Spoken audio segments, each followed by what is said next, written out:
happened to predictability? The milkman, the paperboy, the evening TV. Everywhere you look, there's a heart, a hand to hold on to. Everywhere you look, there's a face of somebody who needs you. Everywhere you look, when you're lost out there and you're all alone, a light is waiting to carry you home. Everywhere you look. China has the nation's largest global population at 1.35 billion. This accounts for roughly 20% of the world's global population. The Chinese culture is based on collectivism, which means that they value the needs of a group more than the needs of an individual. Adding to this, Chinese culture is centered around educating and raising the youth, as well as respecting and protecting the elderly. The most popular religion in China is Taoism. Taoism is native to China and has a history that dates back more than 1700 years. Its founder was Lao Tao, and its doctrines are based on his writings about the Tao, or the Way. Taoism is centered on the three treasures, which are humility, compassion, and frugality. Another major component that is embedded into Chinese culture is the government's heavy censorship of the internet. Google was unsuccessful in entering the Chinese internet market in the past, but that hasn't stopped them from attempting again.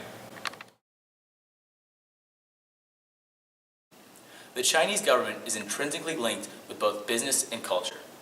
The Chinese Communist Party is the only political party allowed in the country, and therefore all of the power of the government lies within the party itself. Additionally, the Chinese government has the most comprehensive and advanced internet control system in the world, often called the Great Chinese Firewall. The Chinese government's censorship of the internet pertains to over 60 regulations put in place to monitor and control the internet access of its people. In terms of Google and their business, search engines are highly regulated by the Chinese government. Attempting to search for censored words or events, such as the Tiananmen Square protests or the 2011 uprising in Syria, will result in little or no results at all. Recently, however, Chinese President Xi has announced that China is open for business in efforts to spur foreign investment.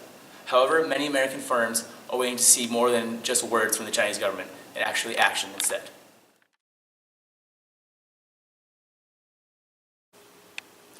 So we're going to talk about Google's culture.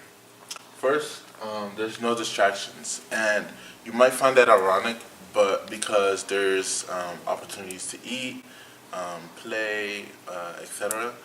But really we say that because all this is taken care of, and they want all the employees inside so that they could do work all day round. It's built by big data analytics to try to see how best employees can work within the workspace. Giving back, they pride themselves in giving back to charitable organizations and philanthropy in different ways in the community. Workplace flexibility, you could go around, come in where you want, work where you want, which is kind of good and works with the freedom and creativity as well. It spurs people to think outside the box. And finally, the rewards and benefits are really well. They pay really well and value the work that their employees give to the company. Now I'll explain the general similarities and differences between the United States and Google and China and Baidu, their search engine. An evident comparison between the two governments is their headstrong characteristic.